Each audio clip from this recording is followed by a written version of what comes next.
clarify a little bit how you get from proposition 13 to the to the main formula.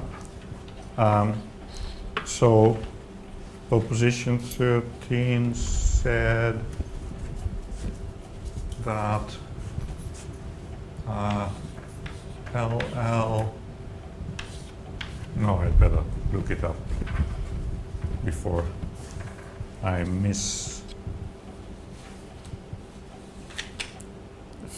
it. Here it is.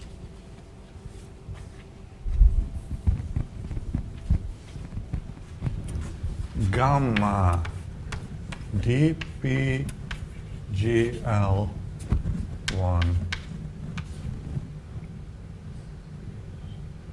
no 1, well, probably mixed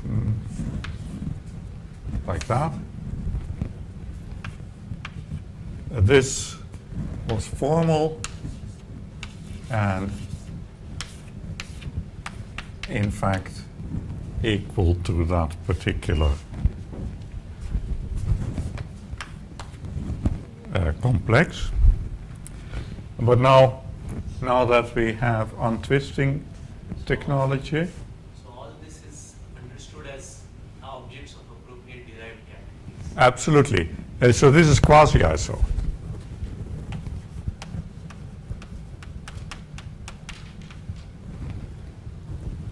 Yeah, or you might say, well, yeah. So the LL implies that you have taken a projective resolution, and one can take the projective resolution stupidly and more wisely, but then you start from a specific one, and then you find some quasi-isomorphisms until you are at the situation which is treated by means of the weight arguments in the Tosh situation. The argument that because all weights are divisible by p, the odd degrees drop out. Well, now we have untwisting technology, so this quasi-isomorphism is now untwisted, so now it's no longer proposition 13, it's proposition 13 untwisted. Right. So now, yeah. By untwisting technology, as far as I could understand, the only thing that is involved is main ingredient is Klein partial Scott. Absolutely. And after that, only formal things about derived category. Absolutely, absolutely. And so that's why I didn't actually treat it for bifunctors. I just treated it for functors, but that has nothing to do with it. You need a Klein-Peister-Scott theorem, and you have it in both contexts, and so therefore, to keep the notation simpler, I wrote it out for ordinary strict polynomial functors, but you use it here for bifunctors, of course. And now you'll remember what LL is. So now in particular, if F is in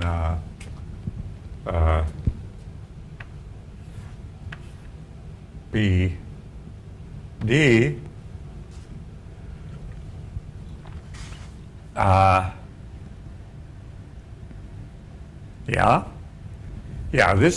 these are complexes in PD. So you can look at the hypertext spectral sequence for the pair gamma D GL ER and F. But of course, yeah, but yeah, you can do that. But the interpretation of this was that it's well, the interpretation of this was that it's a left adjoint of restriction. Oh, sorry.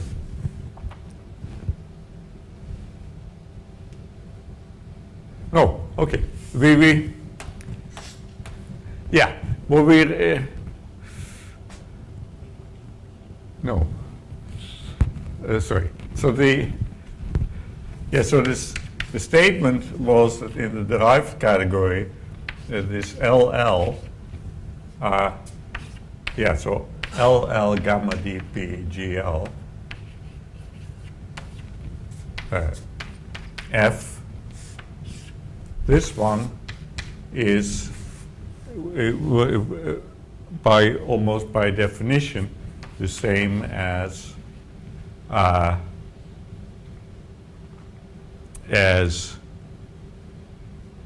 so this is Hom in the derived category of oh, it's PDD, of course, now.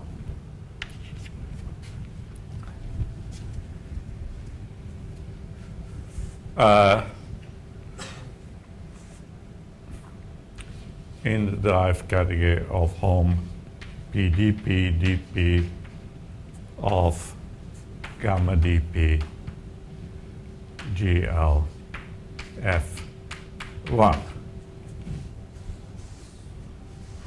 These are the same. I mean, that's how this one is constructed.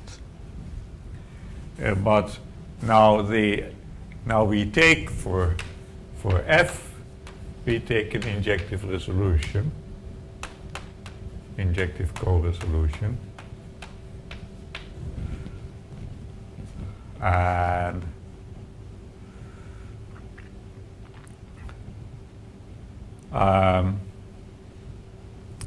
yes. Okay, so now so the thing we wanted, so these things are the things we are interested in. So this gives as cohomology groups the HIP of F1.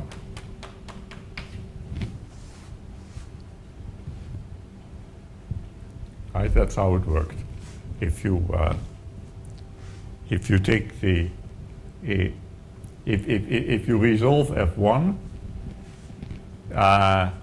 and then you take the corresponding bicomplex, that its cohomology. That's what the cohomology is that we're interested in. So this is the one we're interested in. But so now we are going to study it in the other guys. So now we have to understand. Okay, if I have so what's if you look at the total complex of Hom gamma d GL. Oh, I lost something. I lost the dual here, right? I lost the dual. This is the kind of thing we want to compute the cohomology groups of now, because that's what how you compute here. No, what? Oh Lord, no. Okay, here we rewrite that as gamma d GL ER dual. And then to compute here, you have to look at the total complex like there. And so now the thing you should yeah. So the thing you should now so now what I simply rewrite is I rewrite this like this gamma d GL and then comma J dot ER. Now for that step you'd better extend the fx notation to complexes and grade it. So first of all, the f has to become a cochain complex, and the x has to become a graded object. And so how to interpret it when this has become a complex and this has become something graded? Well, it's not very difficult to imagine what you do. So these things, well, they have a variable, well, two variables actually, a variable 1 and a variable 2, and the way it worked was, the idea was that this parametrization goes here with a tensor.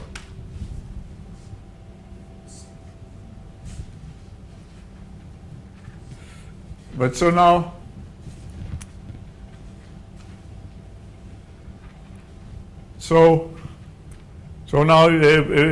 what you get is a cochain complex of graded functors. And the way to think about that is as a bicomplex, where in one direction it's functors of complexes. either way. So you have so what you now have two indices. So this thing here, you can also say I put the So you can say I can look at the degree I part of this, and that would be complex. And I have them for various i's, but it's graded, so here you should put zeros.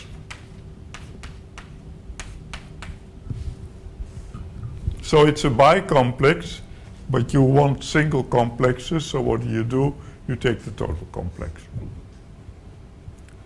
And now what you have to check is that this formula, which was of this type, that this is the same as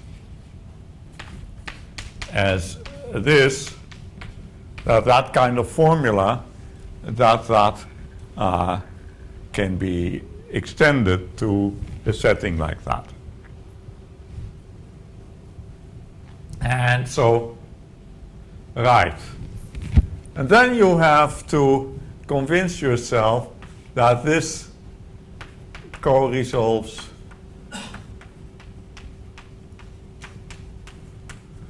our FER. Yeah? So that, if you have an injective resolution and you parameterize it, then you get an injective resolution of the parameterized thing. And so then this so then this has as homology groups these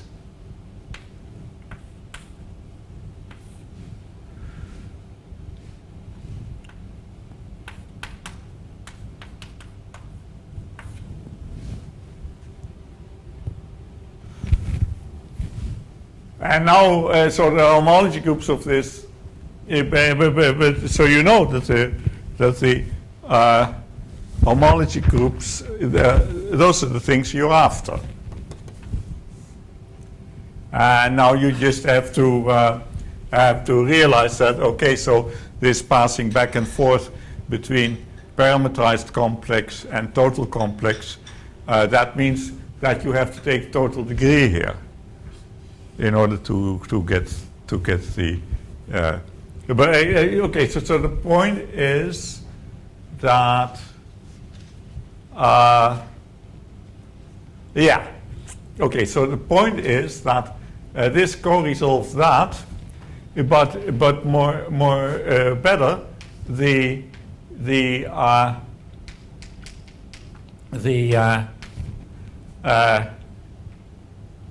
jth weight space of this co-resolves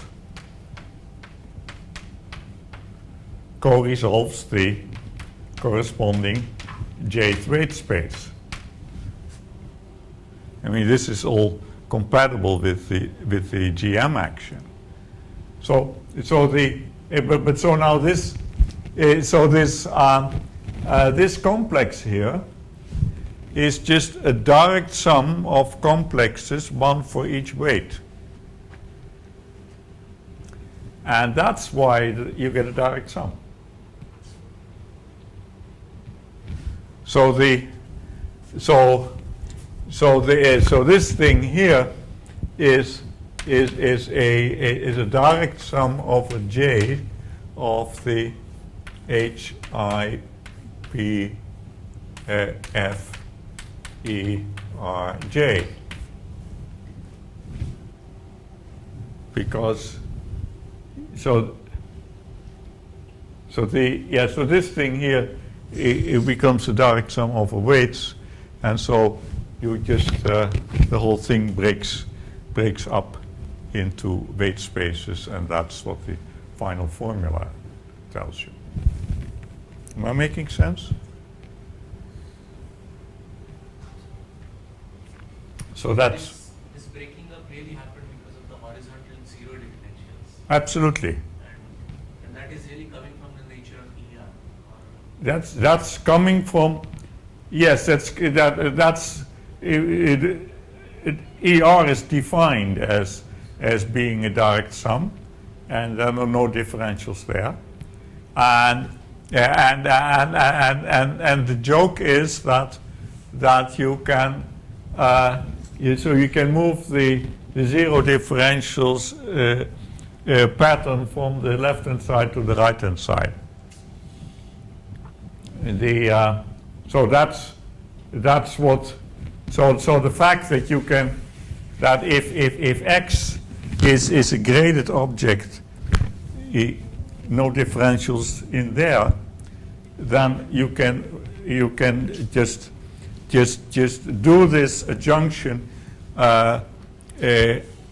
eigenspace by eigenspace for the torus action. That's sort of the. It's a.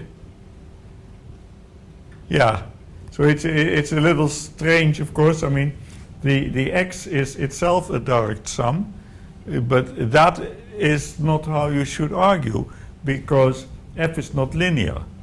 I mean, this is not linear in X. So you really need to substitute into and then take weight spaces. Okay, can you explain that again? So I'm saying that while X is a direct sum of xi, you cannot say that f of x breaks up accordingly.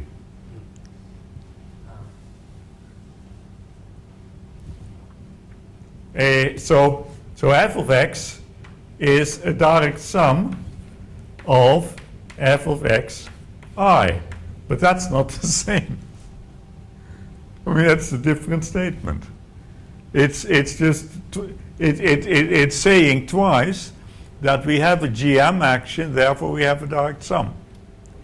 But they don't correspond. I mean, it's not, there's no, the f subscript x take the ith weight space is something rather different than taking the ith weight space and parameterize with that.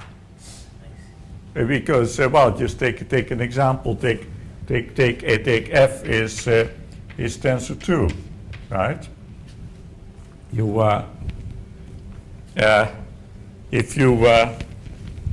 If you substitute, if you have a tensor 2, then x0 plus x1 tensor v, and you expand this, then clearly the you get various mixed terms, and the weights. I mean, yeah, the weight spaces are not coming in any. And that, of course, is yeah. So I hope I have.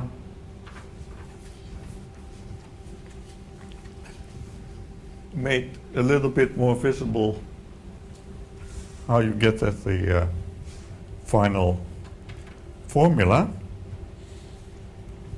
And then I would like to turn to the Steinberg module again. And so this is the end of the story, but for Klein-Parsons-Scott, we need to go way back, and yeah. So my treatment of the Steinberg module is not taken literally from anywhere. It's a little bit inspired by what Mathieu writes in his survey paper, but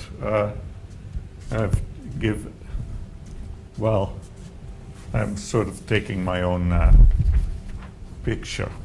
So recall we are looking at UR, and we are thinking about its hyperalgebra, which, by the way, is also called a distribution algebra. This is what's called in Janssen's book. It's the same thing. And yeah, so it well, we had the constant Z form of the full Lie algebra,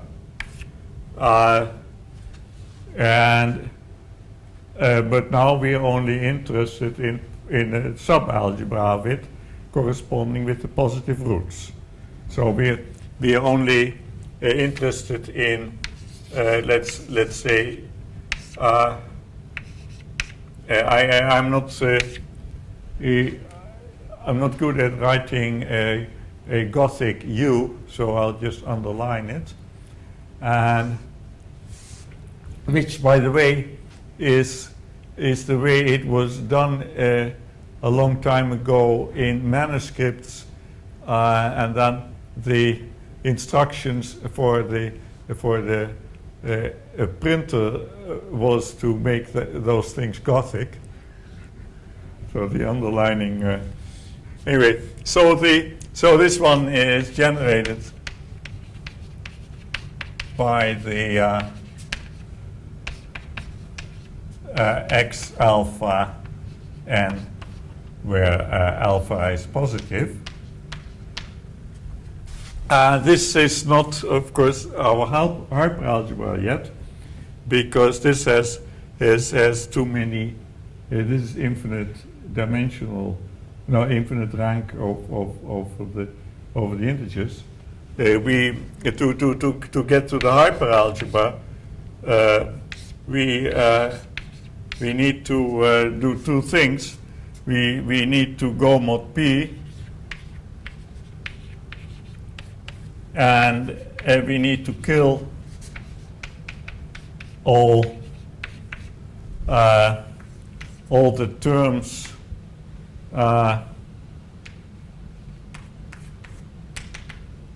where I don't know what the dimension of the unipotent radical is. Shall we say it's D? We should kill all these with at least one of the ni at least p to the r. So we should truncate that way.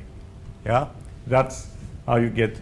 So you get a basis of the hyperalgebra by taking these expressions where the ni are between 0 and p to the r minus 1. Yeah, so from now on, ni is between 0 and p to the r minus 1. And so that way you get a basis of the hyperalgebra. And of course, the thing that I forgot last time was that this still has an action of the torus. So you can talk about weight spaces, and the highest weight vector, the highest weight you get by just taking the highest exponents, and that's a one-dimensional space. All the other expressions have a lower weight. So in fact, you know that the order in this product apparently doesn't matter because it's one-dimensional. It's only. But in general, the sum of the ni, let's call that the order. The sum of these exponents, because then you have a following fact that if you have two of these things, then they commute up to lower order.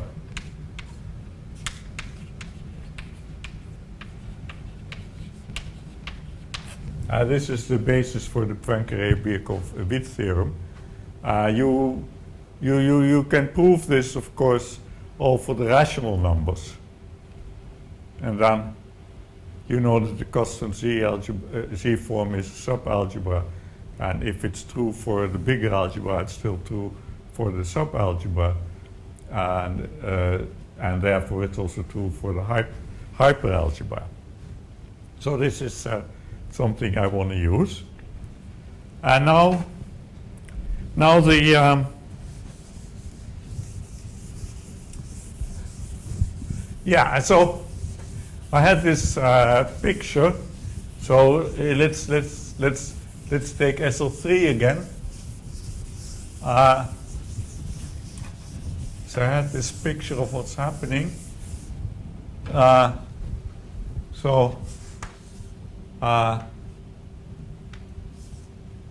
We had alpha, beta, alpha plus beta with the positive roots. My p to the r minus 1 times rho was sitting somewhere on this line. Then you had the reflecting hyperplanes.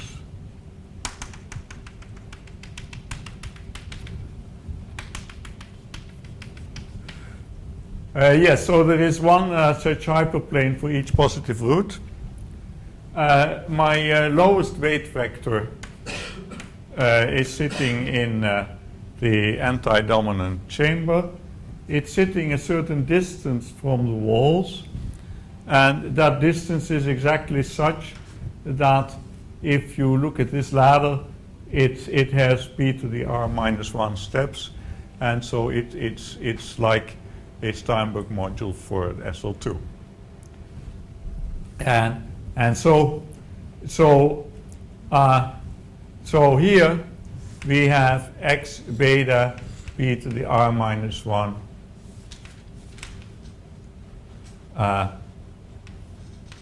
times v low is sitting here. And that one is non-zero. That was beta in that direction. This was the wall which belonged to beta. You have to cross each of the hyperplanes which separates v low from the highest weight, and so it's not a miracle that if we walk a path like that we meet all positive roots once, because we crossed the corresponding hyperplane once. So this is x beta, and then this one is x alpha plus beta p to the r minus 1 x beta p to the r minus 1 times v low. And here you have one more term.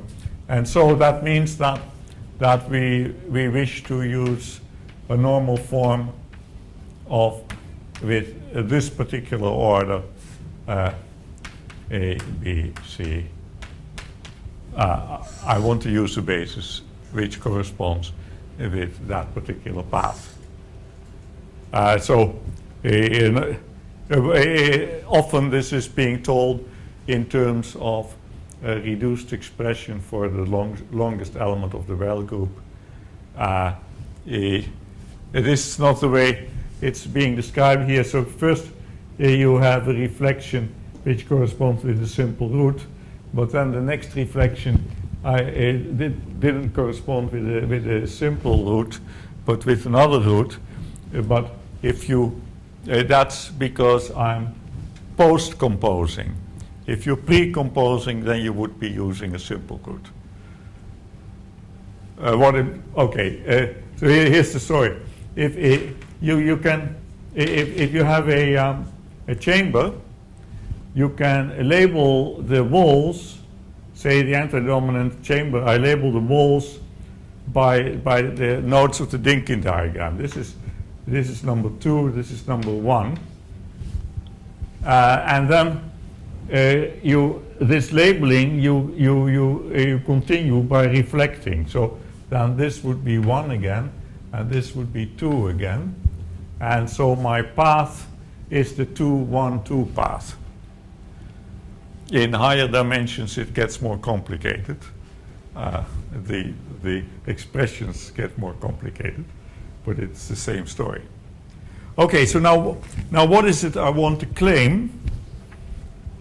I want to claim that in this hyperalgebra, the UR fixed points are exactly those we've already seen, namely the highest weight. There are no more. So this is just the highest weight space.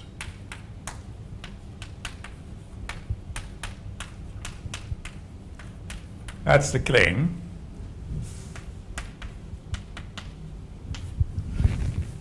Now, how do you prove that? Well, suppose not. Suppose you have some expression C, A, B, yeah. Well, using C twice, right? Let me see. 3 letters in the alphabet, R, S, T.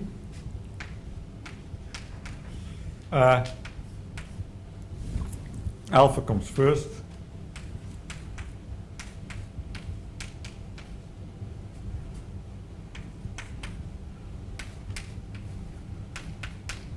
suppose this is a weight vector in that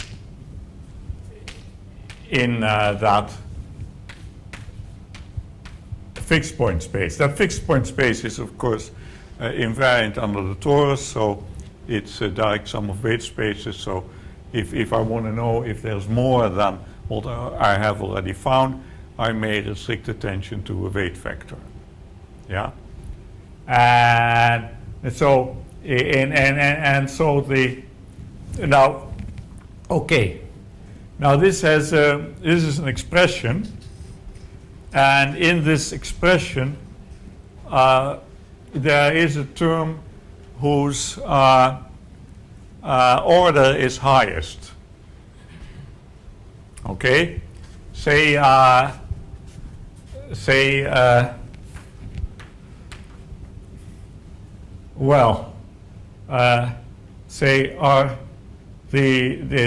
R0, S0, T0 term is highest. As highest order, is maximal order amongst the non-zero terms. There may be more of the same order, but there's at least one. And so then what I do is I say apply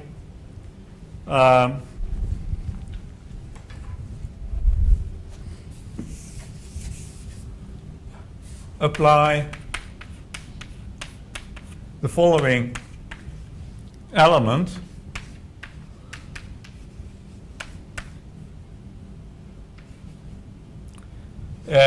p to the r minus 1 minus r naught,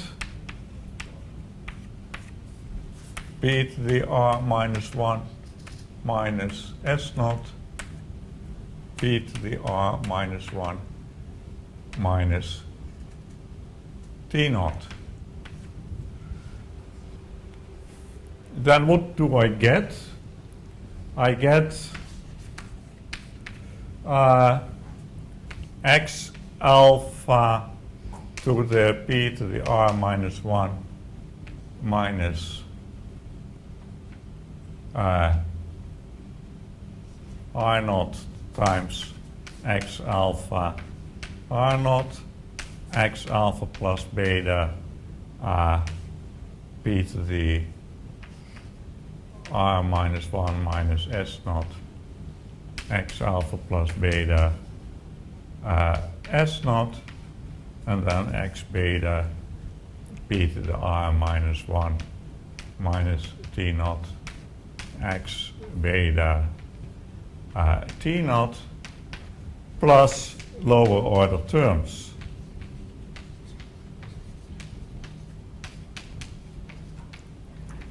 Why only lower order terms? Because the other terms of the same order, they are going to land in one of those. Well, then I mean, this is the highest weight space where you land. Yeah, and the other ones are having a similar expression, but not with R naught, S naught, and T naught, but with something different. And so they are going to miss the correct expression, and they are going to fall into one of those slots that's being killed. But now we know from the SL2 situation that if you put these things together, you get a non-zero multiple. Oh yeah, of course, some constant here, yeah? Non-zero constant. The one. To make a long story short, it's not zero. So, yeah, but then it cannot have been a fixed point, because if you apply something like this to a fixed point, you get zero. the fixed point under UR is killed by the action of divided powers. And so this cannot be, so it was the only one. Now, this is interesting, because now we recall, yeah, so now we consider the map from the hyperalgebra to the Steinberg module, which just sends some phi in here to phi applied to this lowest weight vector.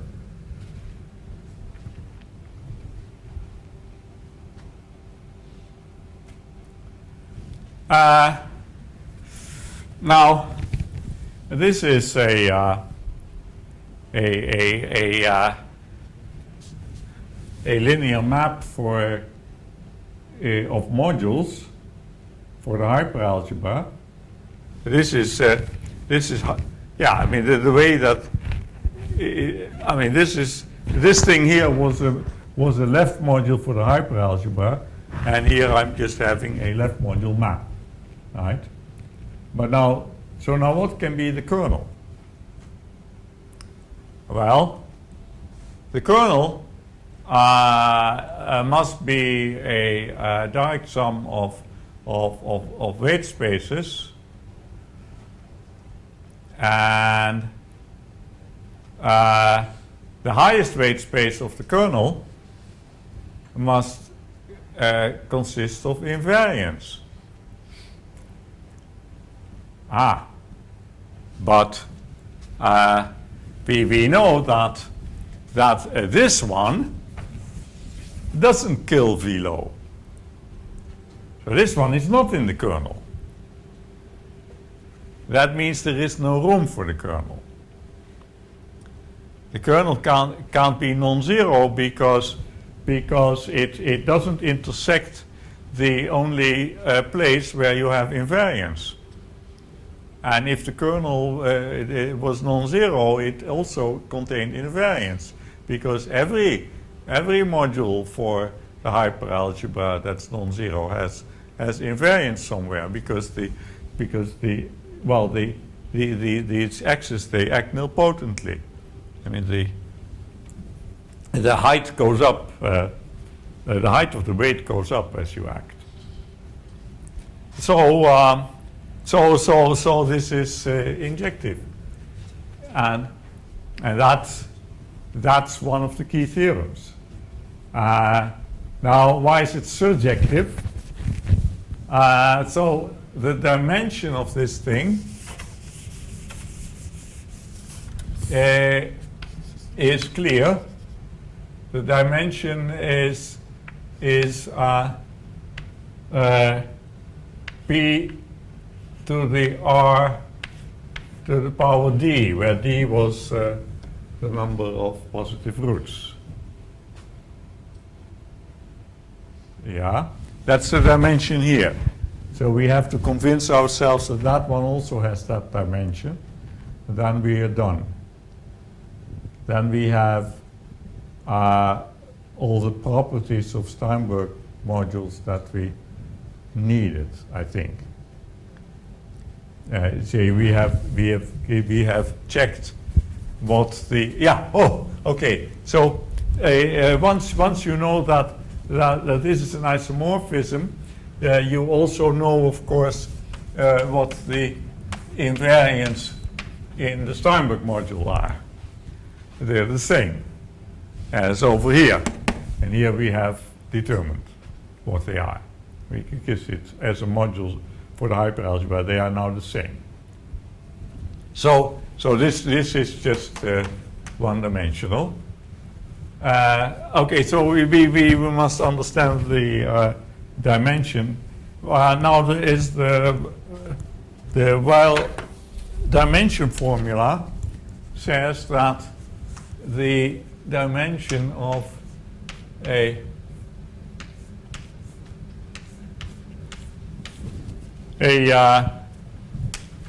irreducible module over the complex numbers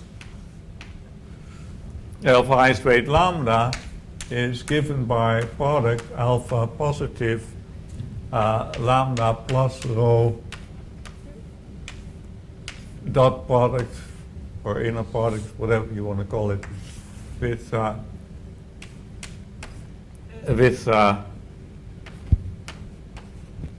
alpha, and then here rho alpha. And now you must take for lambda p to the r minus 1 times rho, and it's not very difficult to see that in that case this is rather computable, and that the answer is over there. So the thing one needs to understand is, why is it that the dimension does not depend on the ground field? Okay, so let's quickly discuss that.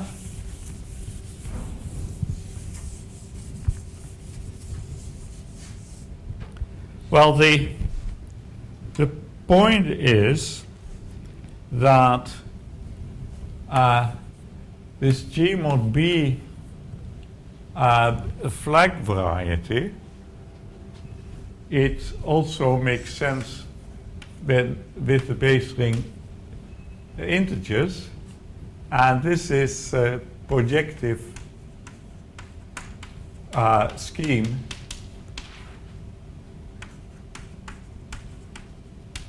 over the integers, and that means therefore these cohomology groups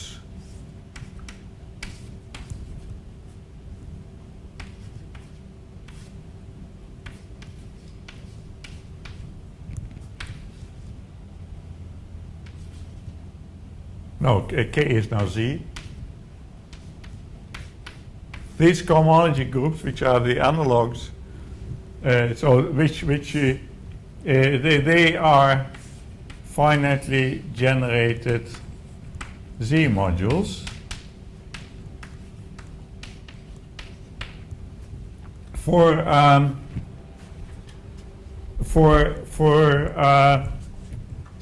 the zeroth one. You can say a little bit more. The zeroth one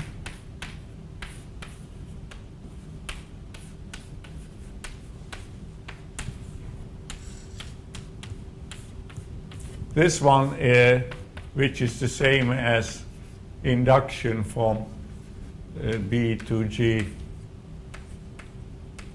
of this representation of weight lambda, is moreover torsion free. This is sort of obvious in that picture and in this picture, because where would the torsion come from? I mean, this is sitting inside the group ring tensor with Z lambda. And this is a torsion-free thing. Yes, no torsion. And it's sitting inside there, so there's no torsion. Now, why are these things relevant? Well, that's because one has a universal coefficient theorem, which is a very general theorem about complexes of torsion-free abelian groups, but in which in this case, as Janssen writes it, will give you the following information. Well, he doesn't just write it for B and G. He writes it for an arbitrary subgroup, flat, blah, blah. But, okay, so if you have a module M, then we have and you have ring K, then you have an exact sequence like this. You have and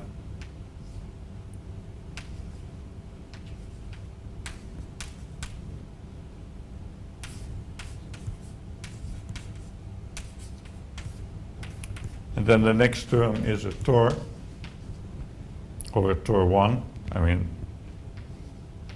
yeah, I suppose, yeah, well, a Tor 1 is often just written as Tor.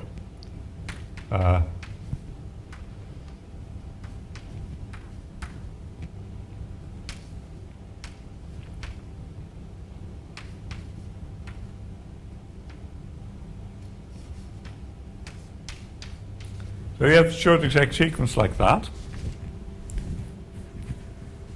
And now let's look, what does it tell us? Well,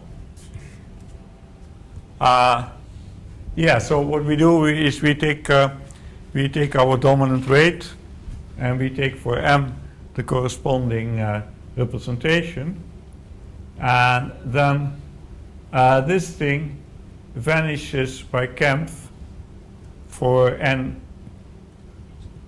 at least 1. Okay, as soon as you have a finite field. Okay, this is a torsion. Okay, this thing here is a finitely generated abelian group. And so which are the finitely generated abelian groups with the property that if you tensor them with an arbitrary finite field, you get 0? Well, there's only one. That's the 0. Okay, that's just by the structure theory that a finitely generated abelian group is a direct sum of cyclic groups. Now, okay, but so what does that mean? That means that Kempf vanishing theorem is also valid over the integers. Okay, that's good. So now, yeah, so, but if it's valid over the integers, that means that for n positive, these things are 0, and these things are 0. So this is actually true over any commutative ring. Yeah? Okay, that's good. So in particular, in case you didn't know that yet, you have the analog of Kempf vanishing over the complex numbers. Of course, it was known way before Kempf did it for finite fields, but I mean, it drops out of this. And now what? Yeah, but so now we take n equals 0, and then this one still vanishes. So what you see is that you have this torsion-free group, and we take for k the complex numbers. So you have this torsion-free free abelian group. If you tensor it with the complex numbers, you get the co-standard module. And so therefore the Weil character formula is valid in all characteristics for co-standard modules. If, well, okay, in characteristic 0, if you have an algebraic Lie group, then there's no higher cohomology if the Lie group is semi-simple, because then the representations, the algebraic representations, are completely reducible, so all exact sequences split. On the other hand, of course, if you have something like the additive group, then not all exact sequences split. But I think it's an entirely different game. And in any case, in that case, you don't have the finite generation of invariants to begin with. So I think No, but it's need not be a That's his thing. He wants Z. he wants that. Oh, absolutely. Yes. Okay. Aha. No, this is actually, yeah. So, okay. Here's the thing. You are taking, so we just take, you have the same, yeah, if you're working over a ring, an Euclidean ring, which is not of characteristic P and also doesn't contain the rationals, then the answer is I have no idea, except for one case. I know that, well, there is several things I know, but so okay, so let's take k equals z, or if you like, it's the p-adic integers.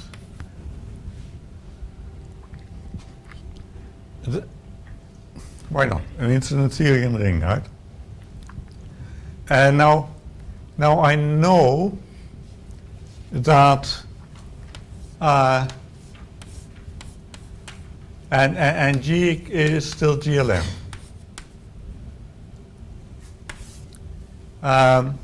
A K algebra of finite type.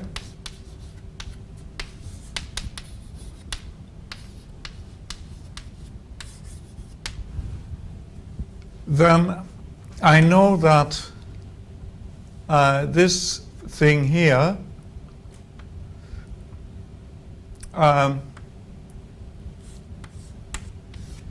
if you tensor it with Q,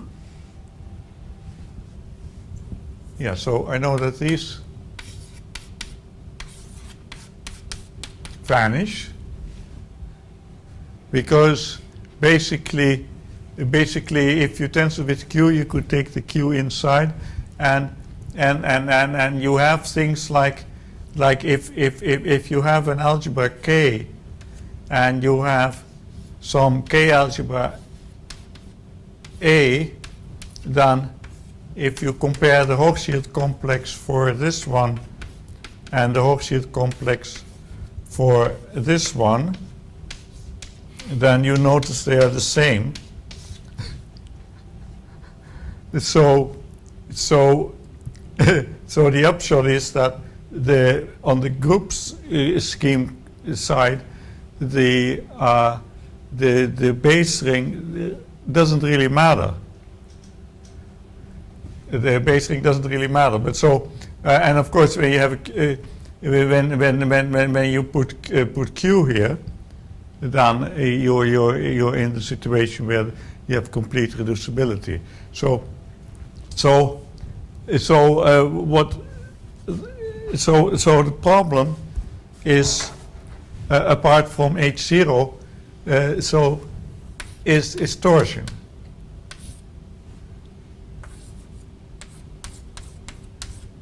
It's torsion for I positive, I at least one. Moreover, what we do know, it is a finitely generated module over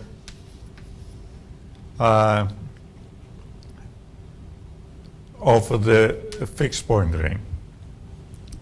This is not, I'm not saying all these things are easy, but they're known. And so in particular, when you're looking at, so because they're finitely generated over the fixed point ring, it's sort of,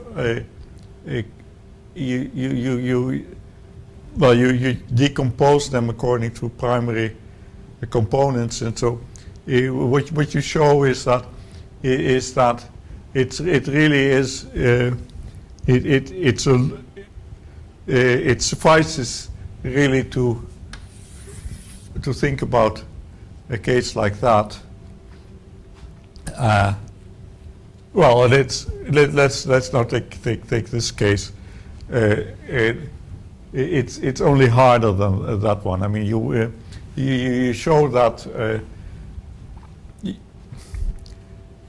you show using Grosjean's hull and things like that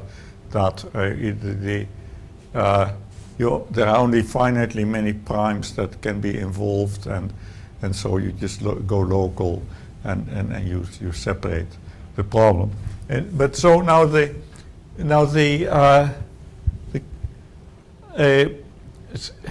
so if K is that a ring of periodics, periodic integers, then these are p torsion modules, p power torsion modules, and the fact is, if there is an M so that p to the m annihilates all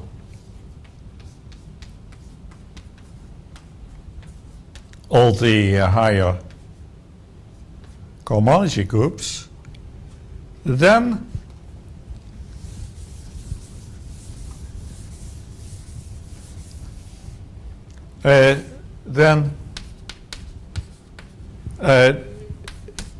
this is indeed finitely generated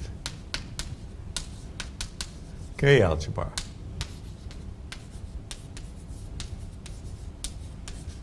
So the problem is purely, does the torsion get worse as the cohomological degree goes up? I think you can also show that it doesn't get worse more than linearly, but you need it to be constant. Okay, and the other way around. Of course, if it is finally generated, then each of those generators is killed by some power of p, and so there is a power of p which kills them all. And so this is an if and only if. And now the fact is, for G equals SL2 is okay. And now it's now it just depends how typical do you think that SL2 is? And I'm just not willing to conjecture that this torsion doesn't grow. I mean, why should I believe it doesn't grow? It never grows. So is it okay for SL2?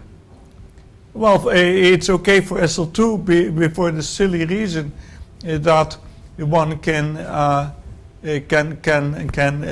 lift the Touset classes with explicit formulas based on silly things like, well, you see, for SL2 by Kempf, you might as well focus on the Borel, but the torus doesn't have cohomology, so you really can compute in terms of the additive group. Now, for the additive group, you just have explicit cocycles. They are based on formulas like this: x plus y to the p to the r minus x to the p to the r minus y to the p to the r. That's a boundary by its nature. It's yeah, in inhomogeneous terms. You have some. I mean, yeah. I mean, this is the boundary of the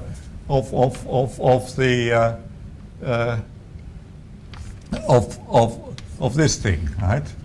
If you take the boundary of this one co-chain, then you get that one. But this is divisible by p, and so now it's still a co-cycle because it was a boundary, and you inside something torsion-free, so dividing it by p won't destroy the fact that it's a co-cycle. I mean, its boundary will still be 0 because it's 0 divided by p.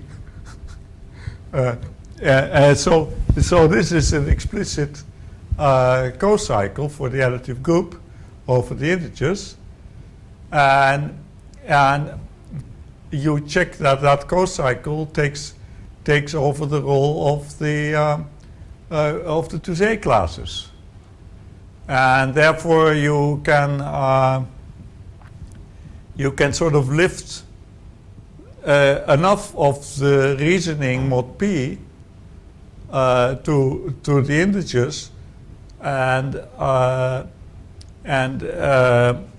just see that you can imitate enough of what happened mod p over the integers, and then you see, well, that by things called Nakayama lemma and such, you get through. But the yeah, I'm simplifying quite a bit now. But the issue is that I've been trying very hard to find explicit formulas for SL3, but I'm getting the impression that I'm looking for things that aren't there. So this is just SL2, and it's not. And I really don't. Well, of course, it's rather mysterious that for SL2, apparently, the torsion is bounded. But that only comes out because you show that the ring is finally generated.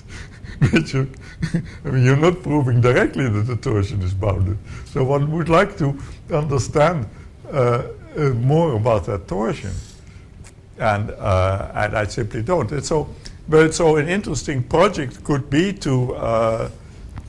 I mean, if you can find a case where you suspect that the torsion is not bounded and where you can actually compute, I mean, that would be something. But and for SL3, yes, not for SL. Well, if you do it for SL2, that would also be something, but I would not appreciate it. because the paper has been accepted for the Journal of Algebra, the SL2 case. So, yeah, right. Yeah, so that's. But finding a case where you can compute enough of this cohomology to see that it's torsion. I mean, you probably need some idea of finding a source of torsion somewhere and show that it grows. But anyway, so I really don't know if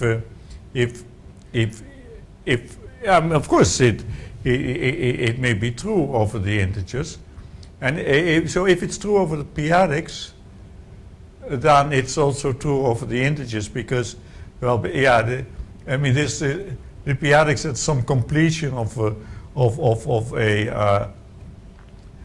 but but the completing process sort of doesn't matter if your issue is the torsion bounded.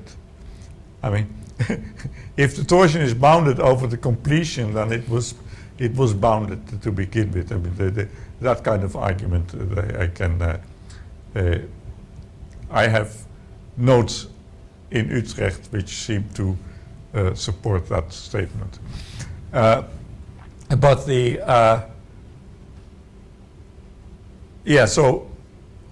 and once you have it over the integers, you have you can push it to any Noetherian base ring. I mean, then it's I forgot. Oh, am I sure of that? Yeah, I think I'm sure of that. But again, I don't. I would have to go back to Utrecht and see my notes, or maybe yeah. But so yeah, so we're a bit stuck there. And but okay, so it is some nice. There are cases where it's known now.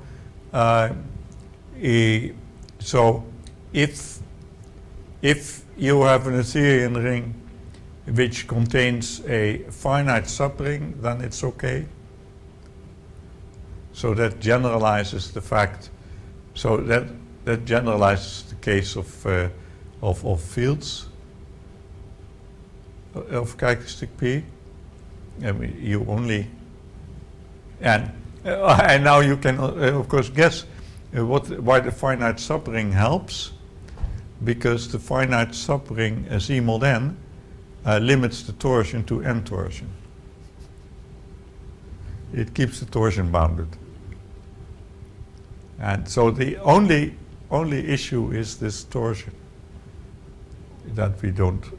If for some, so as soon as you're in a situation where you have a reason that the torsion is bounded, then you're okay.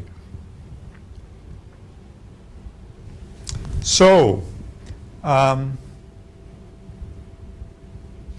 it make sense to ask for a Weissen lock? to ask if there's something special about actions on polynomial rings, or For linear calculation? yeah. So if there's something special, well, I'm sure it makes sense to ask. Even over characteristic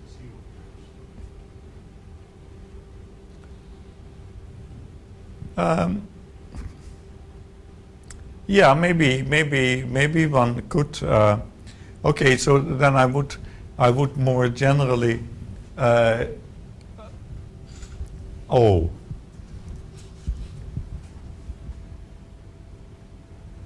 Yeah, well, one has to be careful. You see. Okay, here's a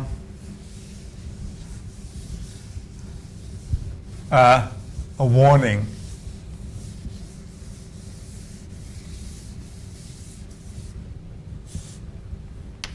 H1 GA FP is large.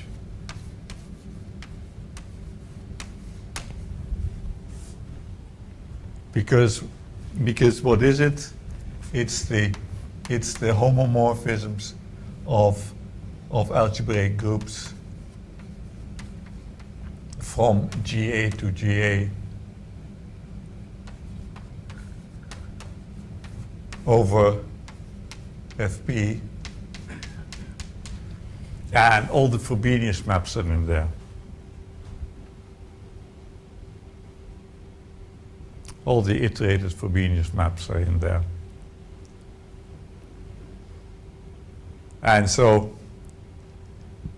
So, so, yeah. So that means that already the ground field gives you trouble. So that sort of stops the boat, right?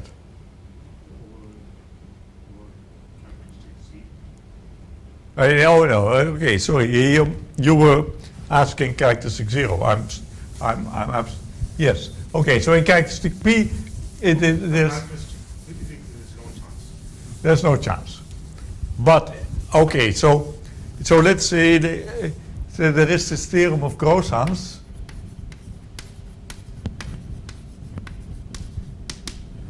Let U be the unipotent radical of a parabolic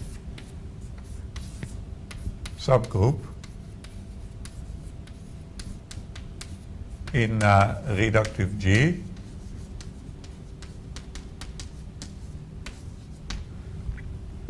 And then then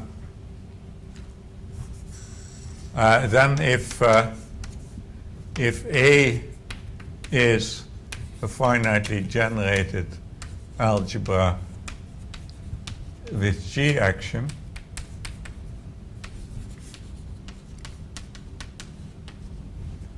AU is finitely generated algebra. And this implies Weizenbach also, because in Weizenbach's case you extend it to an SL2 triple and you get an action of SL. It extends to an action of SL2. And so your question is, that's actually a quite reasonable question. What about this?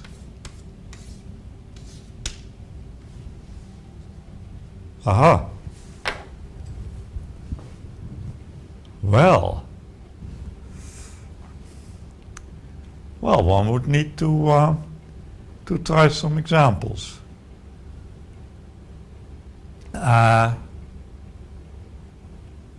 Wow. Yes.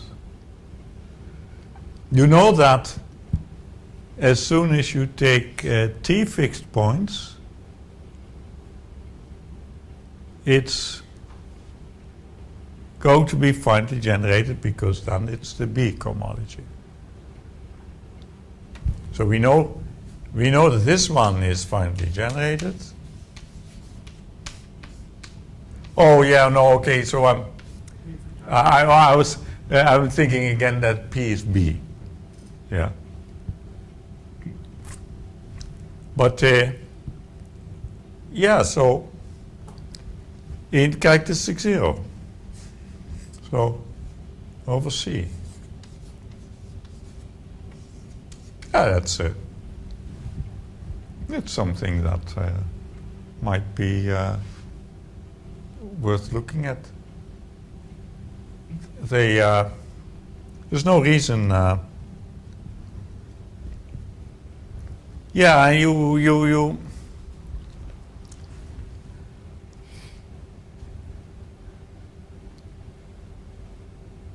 Well, you maybe.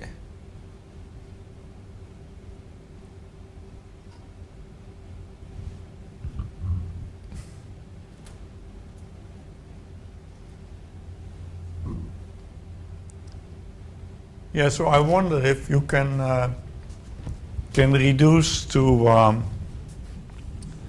symmetric algebra case.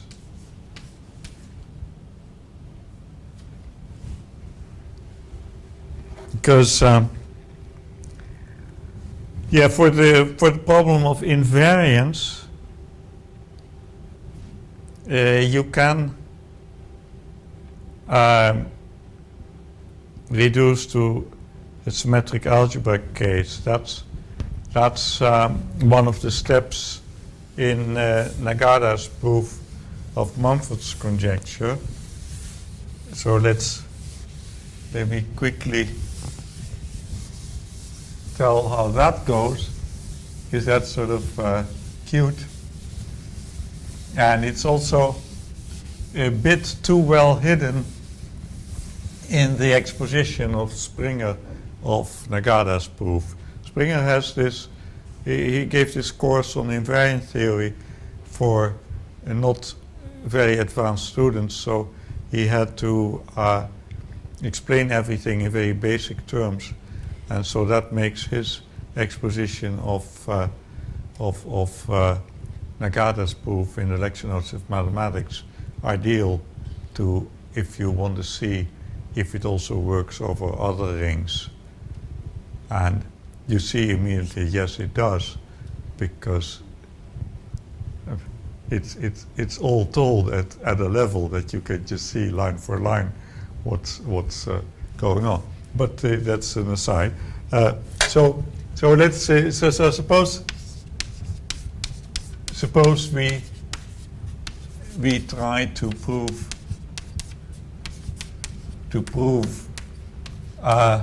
the finite generation of invariance,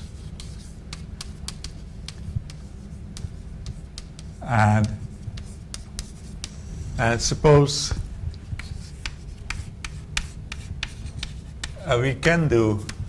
we have done it for symmetric algebras.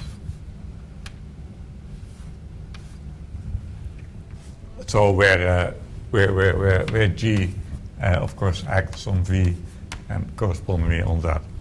Then the trick is like this. So let A be finitely generated with G action.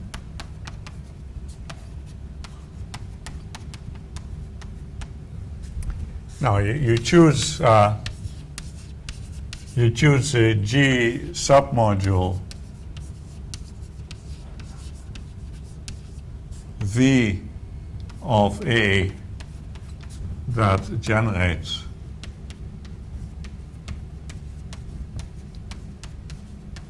as a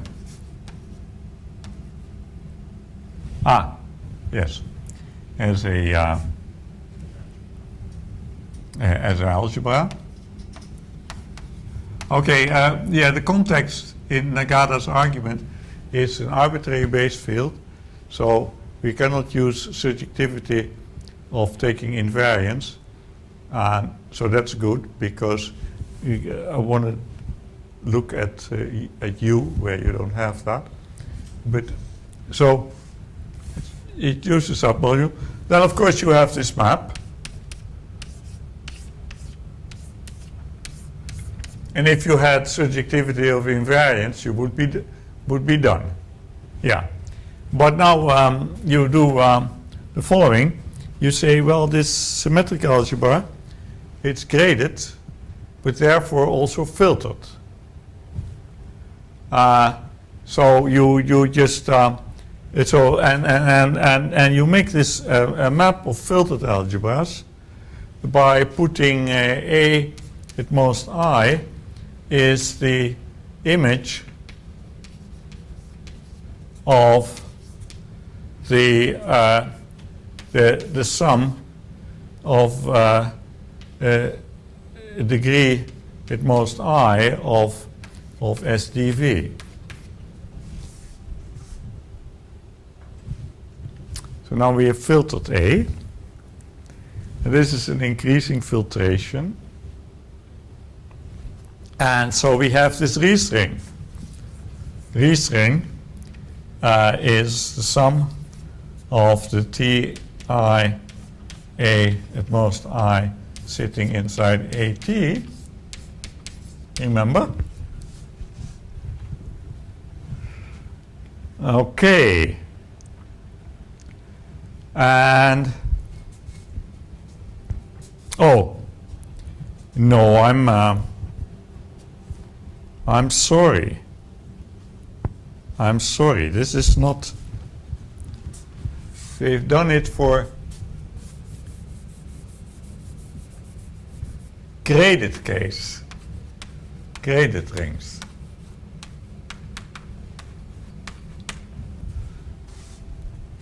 Suppose you can do it for graded rings.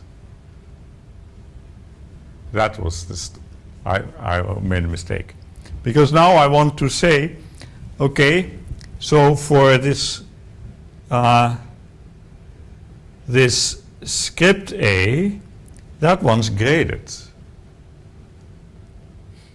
And what do I mean by graded? By graded rings, what they call connected graded rings.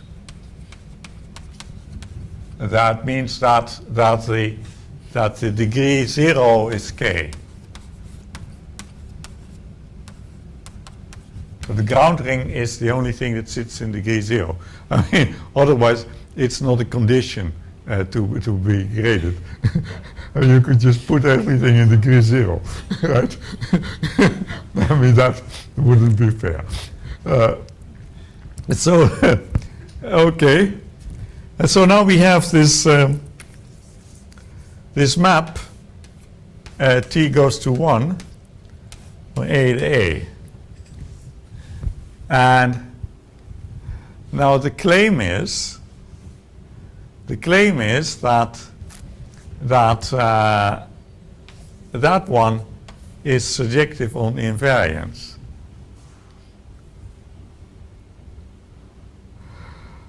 And here it would be finally generated. So here it will be finally generated. So you have to see, why is it surjective on invariance? Well, an invariant is always sitting in one of the truncated parts.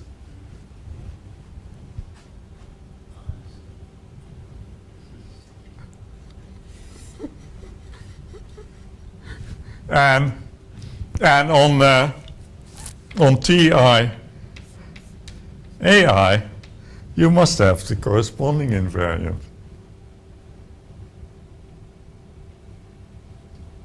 So this is the Ries ring argument, which shows that you can pass to the connected graded case, and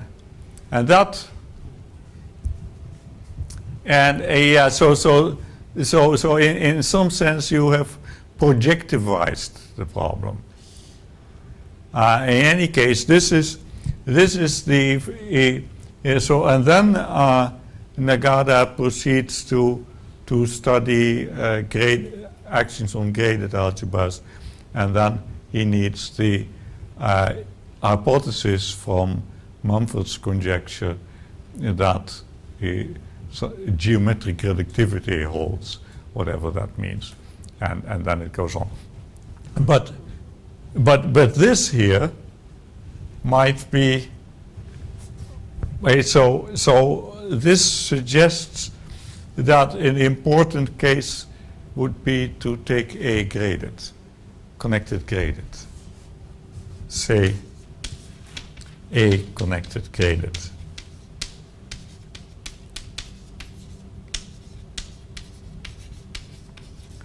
And so then, if A is connected graded, then you have a bi-graded problem.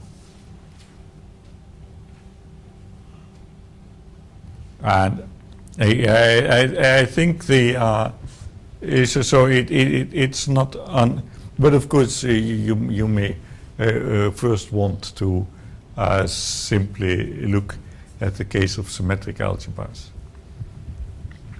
and see what's happening. I have no idea. It's something to play with. Also, this terminology, Ries ring. Normally, Ries ring is. Yeah, the in Ries ring, classically the filtration is the other way around. Yeah, but yeah, so I'm willing to call this also Ries ring, and I'm not the only one. I've seen it used. I've heard it used by a mathematician that for whom I have great respect. I mean, the other one I've seen. Yeah. I'm seeing this. No, but overgabbelkult is the Riesling argument. And so since then I'm calling it Riesling.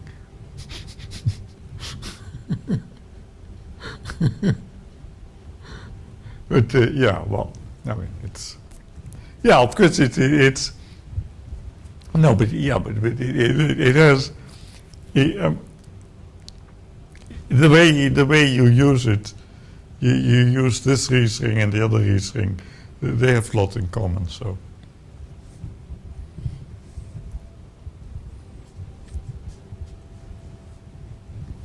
Yes, so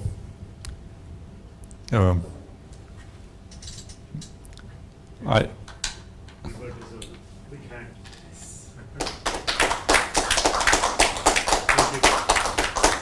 You're welcome. Okay, time to pack.